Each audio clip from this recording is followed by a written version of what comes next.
E aí, galera dos 8º anos dos Anicuteles, PET 6, semana 3, e o tema dessa semana é as principais atividades econômicas do segundo reinado no Brasil.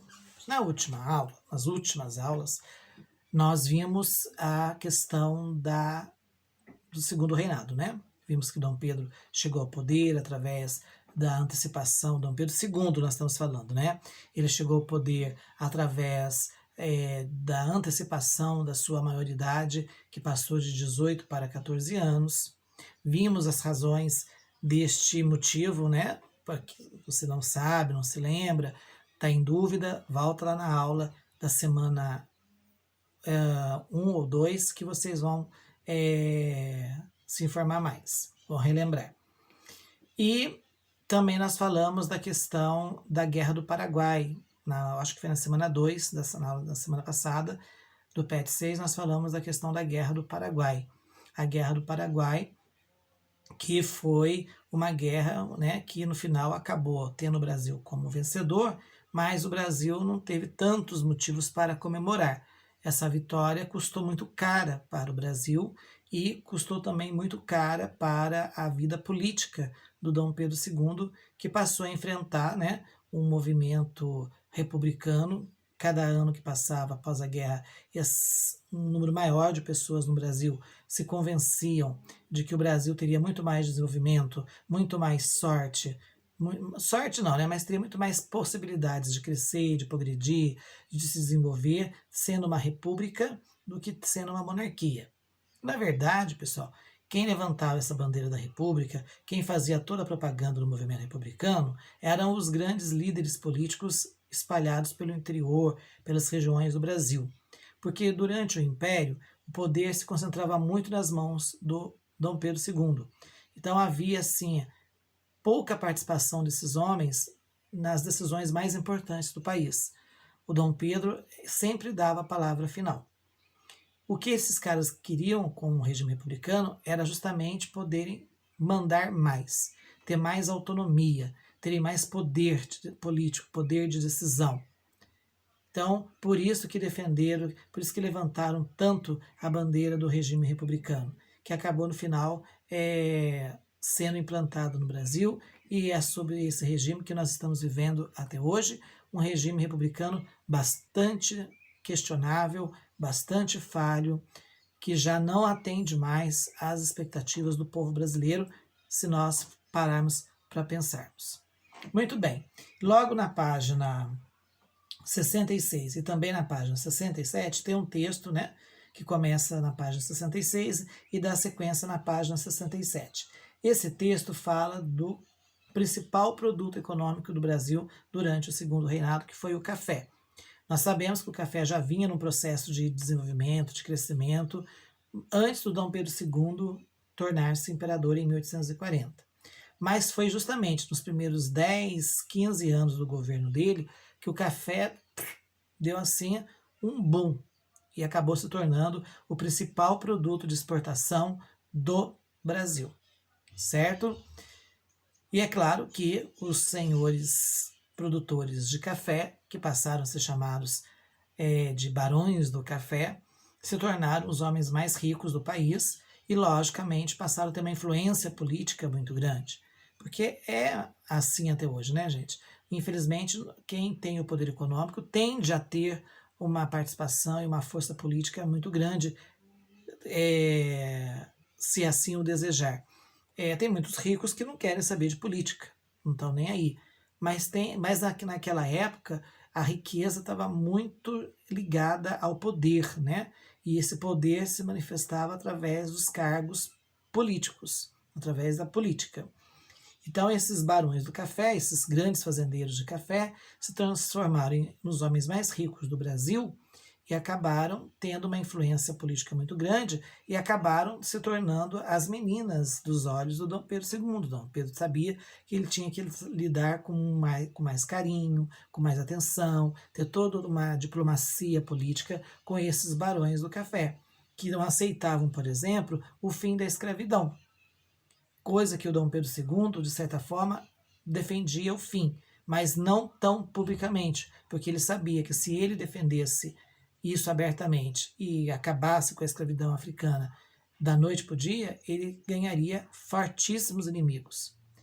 Então, depois da Guerra do Paraguai, muitos desses barões do café e também outros homens ricos do Brasil, que eram ricos porque tinham outras atividades, como criadores de gado, senhores de engenho, e né, as mais diversas, grandes comerciantes, eles passam a desejar o cargo político como uma forma de usá-lo para tirar vantagens e ampliar as suas riquezas, os seus negócios e aumentar a sua influência na região e no país onde eles viviam.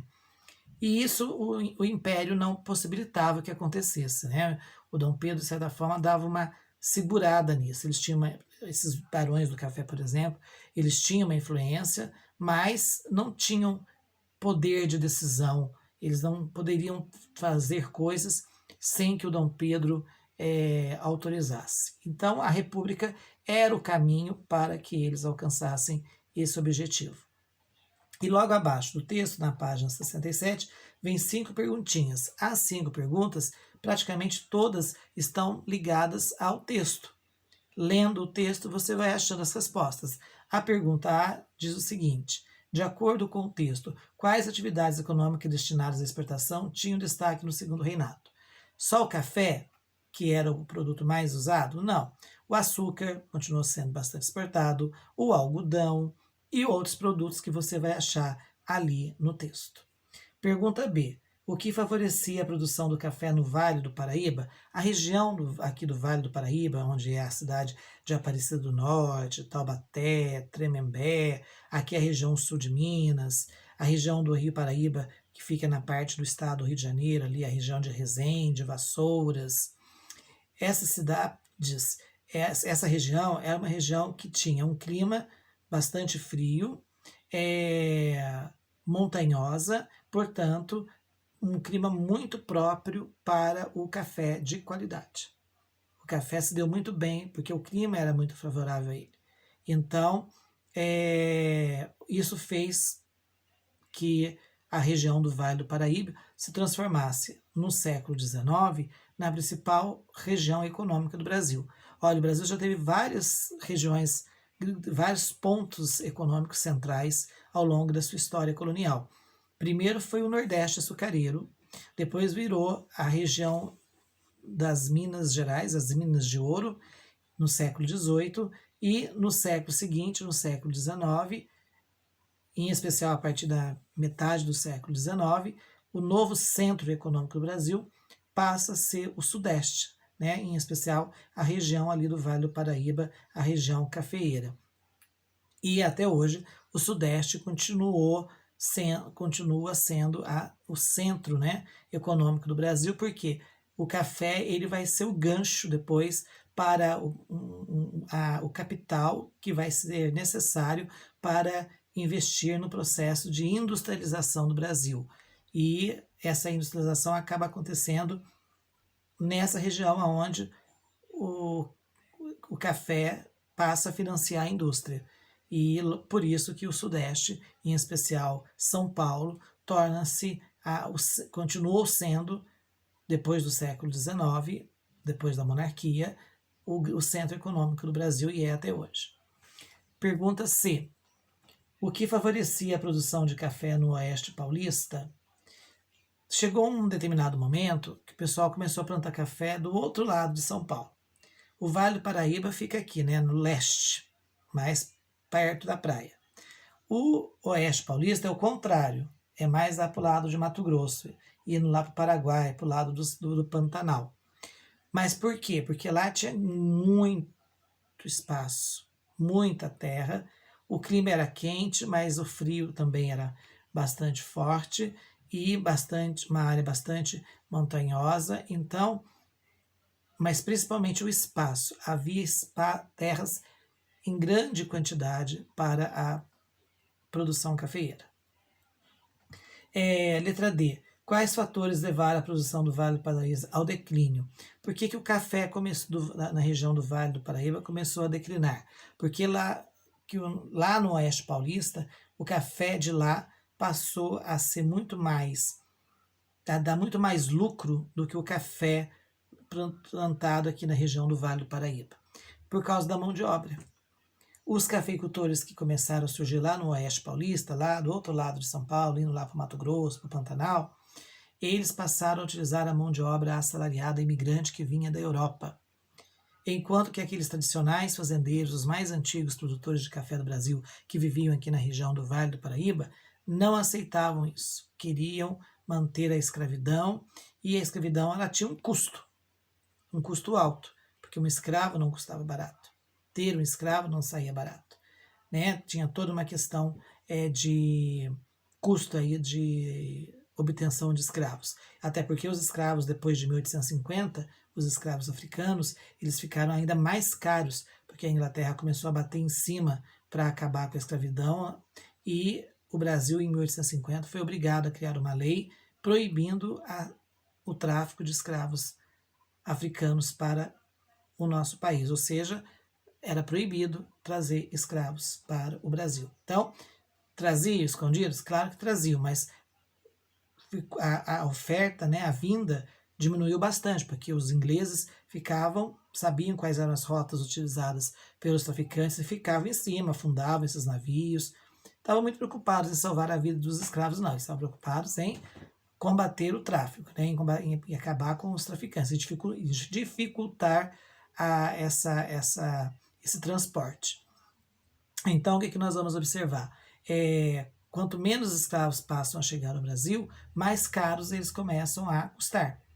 E aí a solução encontrada foi o quê? Substituir esses escravos por imigrantes europeus. Alguns países, algumas regiões da Europa, não todas, né, estavam passando por um momento difícil, econômico, de guerras e tudo mais, e muita gente dessas regiões, como italianos, alemães, resolveram tentar a vida aqui na América.